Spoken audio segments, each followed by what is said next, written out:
This is Your Legal Rights. I'm Chuck Finney. Happy New Year, everyone.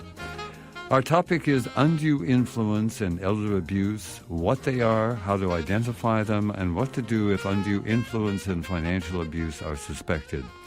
It's my pleasure to have with me Michael Hackard, founder of Hackard Law, a law firm which focuses on estates and trust litigation. Mr. Hackard is a member of the Trust and Estate section of the State Bar of California. He's the author of The Wolf at the Door, Undue Influence and Elder Financial Abuse. It's available in paperback and Kindle on Amazon Books. And Mr. Hackard's law firm is in Mather, Sacramento County, California. This segment of Your Legal Rights is made possible by the Trust and Estate section of the State Bar of California, the Lawyer Referral Service of the Bar Association of San Francisco, and the National Board of Trial Advocacy.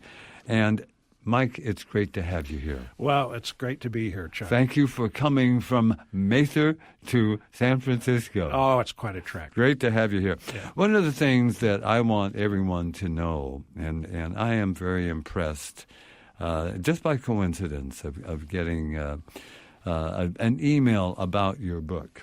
It is outstanding, and I think it's a great book for anyone who is concerned possibly about protecting older people, or if you're an older person yourself, what are the kinds of things that you want to protect yourself about? And I want everyone to know that the publisher of this book is my friend across the table from me. There is no fee whatsoever that has been generated to my program or the station with respect to this book. And I think it's important that you tell from the outset, where are the proceeds from this book going? Okay, thank you. Any of the money that comes in by way of Amazon or Barnes & Noble or however it's done, we send to the Alzheimer's Organization of America.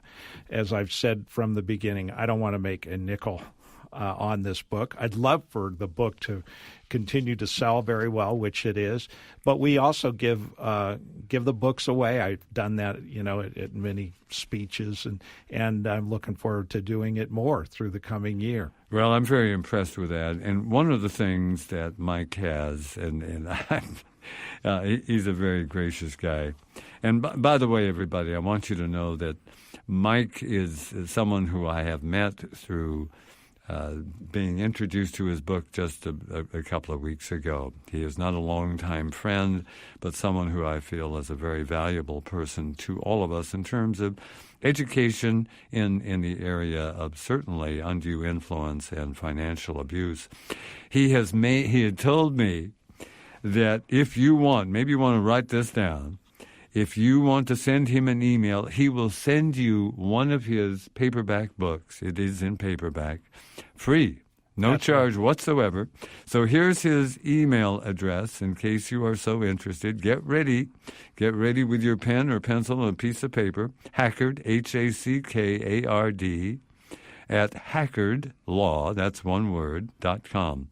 Hackard at hackardlaw.com. And if you want to get a copy of the book, which is really remarkable, in my opinion, The Wolf at the Door, Undue Influence and Elder Financial Abuse, he will send it to you.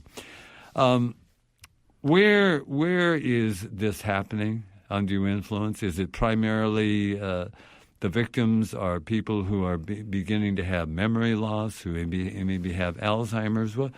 What's going on? And should we as laypersons be aware of to protect either ourselves or close friends who are elderly or members of the family? Well, it is quite widespread. So if we step back and think that in America we have about 40 million people that are 65 and older, and there have been various reports and studies that show that 1 in 10 seniors has identified that they feel like they've been subject to some kind of elder abuse within the previous year. Now, who knows exactly what that is, but some of it's obviously very serious, maybe some of it less serious.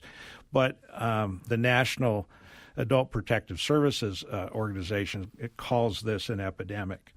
And I think this is nationwide. Nationwide. Yeah. And there are other studies that say only 1 in 44 cases is ever reported. There are a lot of things like that. And, of course, anecdotally, most of your listeners, if we think about it, may have heard of this kind of elder financial abuse. Maybe it was a neighbor, maybe it was a family member, maybe it's just something that they read about or somehow heard about. But it is an epidemic. And, of course, as we, and I happen to fit within this group, the baby boomers, well, there's some 65 million baby boomers. 10,000 baby boomers every day turn the age of 65. Oh my goodness! So this is a large, this Wow. is a fairly large group. I was looking at another study, and so just thinking about it, but basically around California, around 13% of our population out of 40 million is 65 and above. But it's thought it's in 20 years from now, there are projections it could be as high as 23% of our population will be 65 and above. I've seen that. That's huge. Yeah, I've seen that statistic. Yes. Yeah. Wow. It's huge. What are the red flags that if we as neighbors of some older person or perhaps a relative of ours is elderly, what are the red flags that we should be looking for in terms of that might show undue influence leading to financial abuse of an older person? There are a number of them. One thing that sometimes you will see with someone who is being abused is a sense of embarrassment by the person who's being abused, and they may be reticent to talk about what's happening to them, but family members or those close to them might just detect that there's some kind of embarrassment there. The other thing, embarrassment. Why? I think it's embarrassment because as we get older and say we have cognitive decline, and we don't want to admit it. Yeah, we don't want to admit it. Okay, it's somehow demeaning to us to admit it. Yeah. And so I've seen that. Mm-hmm. The other thing are when bills are not being paid. So something's going on there. Yes. Secrecy. When an elder wants to keep everything secret. Well, sometimes that's generated because someone's taking advantage of them and telling them things, and I've seen this, things such as, if you tell anybody about this, I'm going to send you to the old people's home, or if it's a dependent, we talked about, you and I on the side talked a little about addicted, dependent children in that kind of conduct. Drug addiction? Yeah, drug addiction with children who are adult children, but they are common abusers, unfortunately, because they have generally maybe don't have any income of their own. They're utilizing their parents' income, and the parent is very vulnerable to them because the parent wants to be able to take care of them. On the other hand, the parent's getting taken advantage of in many cases. Are there other red flags besides what you've just told us? Yeah. Other red flags are isolation. Yeah. If you see a parent or an elderly person being cut off from family members in the community, and those cutoffs occur in all kinds of different ways. Some of them simply may be that whoever is living with the elder or caretaker or other person in the house simply won't let you in. Or if you're trying to call the elder, you cannot get through on a phone line. Oftentimes, elders' phones are taken away. And, of course, the other thing that's bad that does occur is abduction. People will take their – I've had many cases abduction. Like this. What do you mean by that? Well, someone who is taking advantage of the elder moves them out of state. Oh, my. So – and of course, and away from their other family members, away from the other family away members. from their neighbors, etc. Exactly, and of course, then the elder is very vulnerable. And the sad thing is when I've seen this happen, the elder, him or her, thought they were just going to say Johnny's house in Arizona for a few weeks. Yeah. Little did they know that Johnny'd taken over everything. Oh my! It sold their home, and then they're stuck someplace where they don't want to be. One of the things that I think is that I have learned through this, and I don't, having practiced law over 50 years myself, I have never had an undue influence or financial abuse of the elder case to deal with. As a deputy DA for San Mateo County, I had some occasion to have some information provided to me where perhaps someone was being taken advantage of. Like, for example, I remember one situation was there was this elderly woman in one of the cities in San Mateo County who apparently had been called by someone who identified himself as the attorney for the Canadian lottery, and that she had won $500,000. But what she had to get before she could get that check is to send the taxes ahead of time, and the taxes ahead of time were $100,000. She did that. Yeah. Terrible. Yeah. And fortunately, after she won supposedly the $500,000 and she sent back the $100,000, she then was called by this attorney again the next week who said, "Oh, Mrs. So-and-so, I was mistaken before. You have won $1 million. You're going to have to do this. Send us another $100,000. So she was in the process of about to mortgage her home that had no mortgage on it. And fortunately, I found out about this and sent one of our investigators with the San Mateo County DA's office to contact her. Fortunately, we stopped that.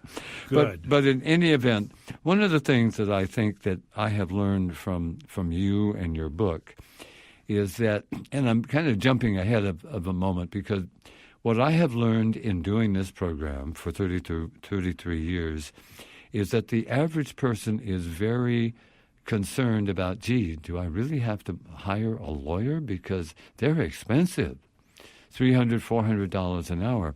One of the things that I have learned from reading your book and talking to you is that many of these cases with attorneys, including yourself who handle these, do it on contingent fee basis. Will you talk about that briefly? Yeah, and oftentimes we do these on a contingency fee basis. A contingency fee generally means that if we don't succeed, then we don't receive any money.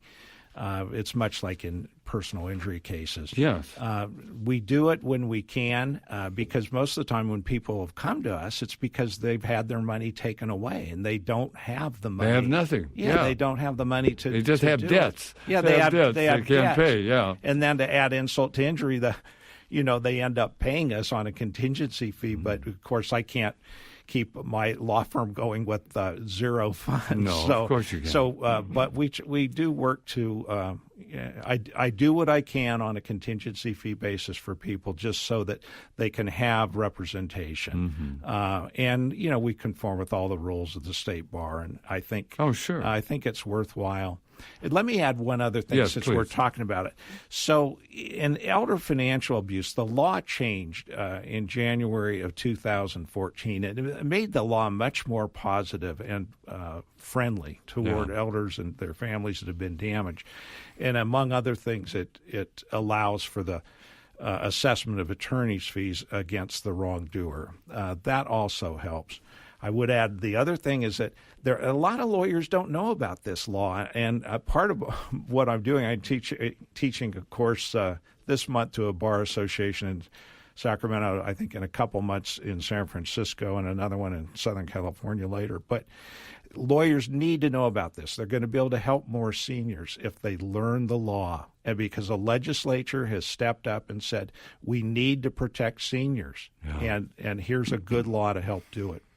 Well, I think that's terribly important. And it's surprising to me that the law changed as of January 1st, 2014, when obviously elder financial abuse has been going on well before that. Oh, it's been rampant. Yeah. It's interesting because if you look at even this last year, the Senate, U.S. Senate, came up with a law which was signed into effect to identify to help identify throughout the country elder financial abuse and to create some reporting requirements on it. Yeah. In particular, in that case, having to do with guardians and conservators who have abused elders. But there's a high sensitivity, and it's getting better. There people are looking out for elders. I'm very pleased to hear that. One of my friends of a number of years when I told her that we were doing this program, she said to me that there was one of her neighbors in the area, I believe, that she had been very concerned about perhaps was a victim of undue influence, possible financial abuse. And as a neighbor, she wondered what possible negative potential might there be for a neighbor who sees something that doesn't look good in trying to either contact the authorities or whatever. What might you tell us on that? If the report goes to to law enforcement or adult protective services, there really is no exposure with regard to that. The exposure probably has to do with the wrongdoer.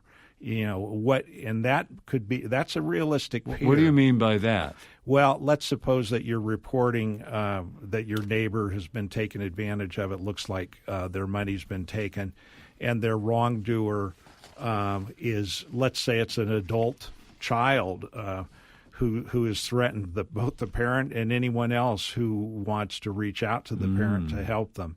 I've had people, actually this happens with probably once a month, people tell me, I think that if I do something here, so-and-so is going to kill me. Now, I haven't seen anybody killed. Well, I'm glad to hear that. But it's the kind of, it's rather interesting and frightening in its own way that people are so fearful.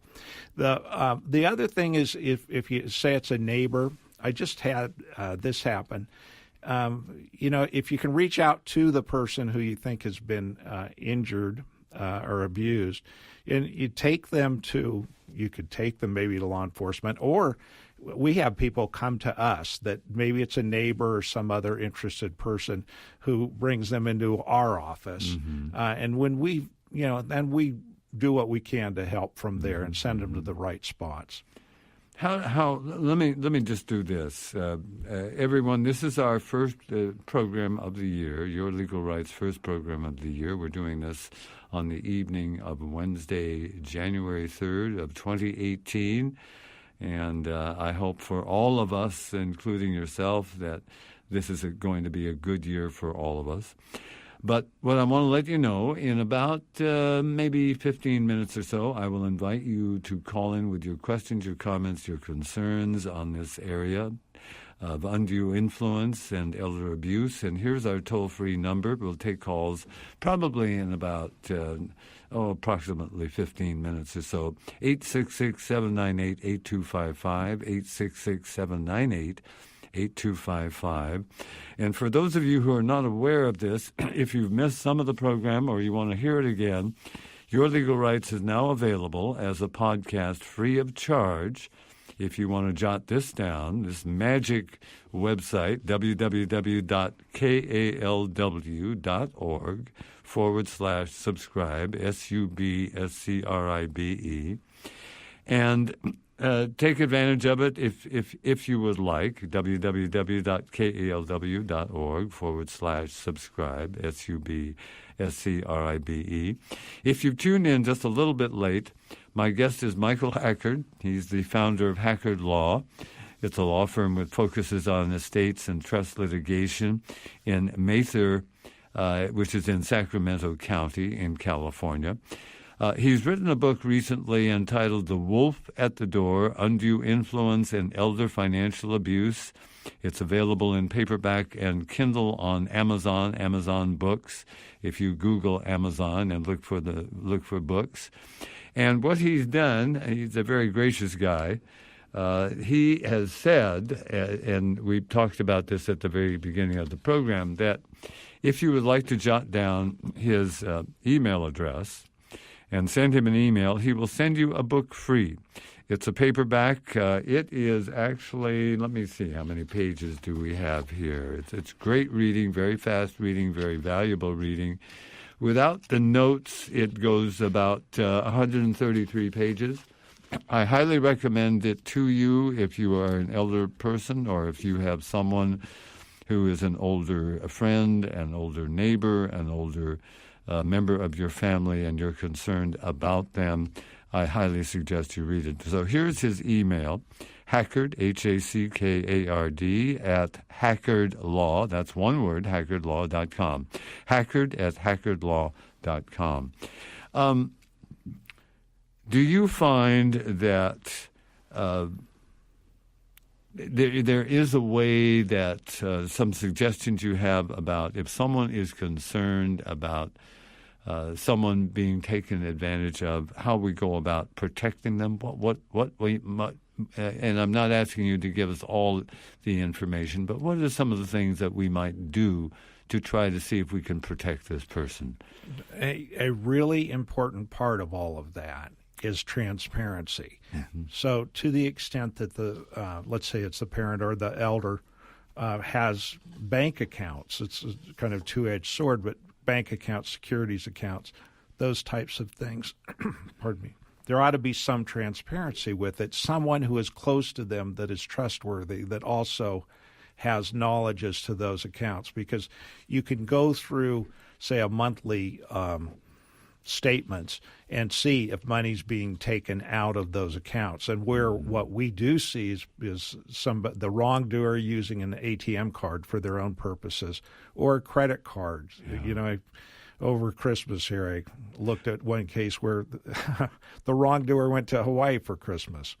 Hey, that's right. Hawaii's fun to go to. That's right. Must have been very nice. Yeah, right. Yeah, the problem is the senior didn't want that. That's, of course. Yeah. Of course. This is, though, something that is not only done by some caregivers who are hired to take care of the older person, but also some family members. Yeah, unfortunately, a very high incidence of the wrongdoing is related to family members. Would you say more by family members than by persons who are hired to care for them? Yeah, more by family members. Oh my! And that's terribly troubling and yes, it is.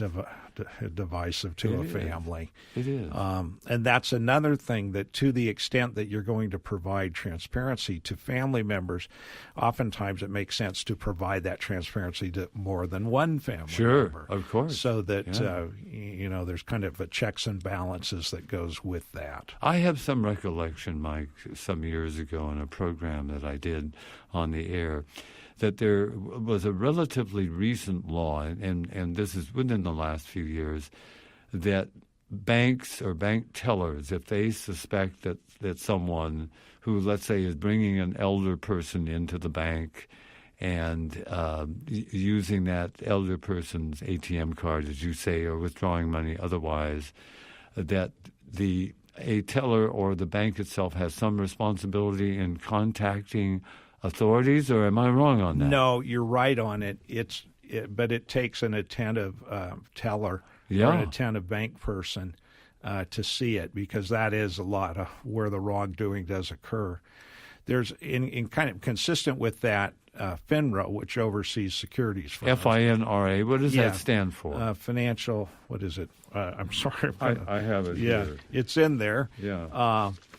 But they recently changed their regulations so that effective early this year, a securities, say a broker, can refuse to remit monies to the senior if that securities broker, the money's tied up, but if the securities broker suspects that some elder financial abuse is occurring. And so FINRA is the Financial Industry Regulatory Authority. Thank you. Yeah. So that's the initials are FINRA. Do you find that in instances where, for example, an elder abuser is, let's say, being challenged by someone, either another family member or whoever, maybe a neighbor or whatever, frequently will accuse the other person of lying, the one who's saying, "Hey, what are you doing with my uncle here? What's going on here?" Do you find that frequently the abuser will accuse the other person of lying? Exactly. Really? Yeah, and the abuser, exactly, that's what an abuser will do. And the abuser will be very subversive, will tell the senior, these people are after your money, or what these people want to do is have you sell your house and have you lose your house. And the other thing, the abuser will say, well, I'm protecting you because every time they're here, it just upsets you. And that's the reason, too, why the senior gets isolated. Yeah, exactly. And that's very troubling to good people who are trying to do the right thing for an elder, for their parent or grandparent, to suffer the insults of the wrongdoer. In California, I believe in nearly all counties, if not all counties, there is an Office of the Adult Protective Services. How effective would you say, generally speaking, if someone is concerned, a neighbor, a relative of the elder person who believes that the elder person is becoming a victim of elder abuse, financial abuse, how effective is it if someone who is concerned about this elder person calls the local county Adult Protective Services office? What might they expect? What they could expect is a visit from an officer, and that officer would then try to meet with the elder individually without having another adult immediately present so that they can communicate with them. It can work, and there are situations where it works very well. The places where it doesn't work, because I take tough cases, but is where you have multiple, let's say you have wrongdoer family member and then innocent family member, each reporting. So the wrongdoer family member I've seen this, is calling APS and saying, my mother's daughter is trying to get into the house and take her money or has come in and has stolen the silver. Again, lies. So, and then APS at that point is stuck with a he said and she said. And so it doesn't, there are no magic bullets. It doesn't always work, but it's certainly better than not having it. Mike, I want to thank you very much for joining us. Thank you for coming from Mather to join us here in San Francisco. Michael Hackard is founder of Hackard Law. He's a member of the Trust and Estate section of the State Bar. His book, which I believe is an outstanding, wonderful piece of information for those of you who may be concerned about undue influence and elder financial abuse. So Wolf at the Door, Undue Influence and Elder Financial Abuse. It's available on Amazon Books, and also it's available by Mike's email address, hackard@hackardlaw.com. Mike, thank you very much. Great to have you on the program. Just super.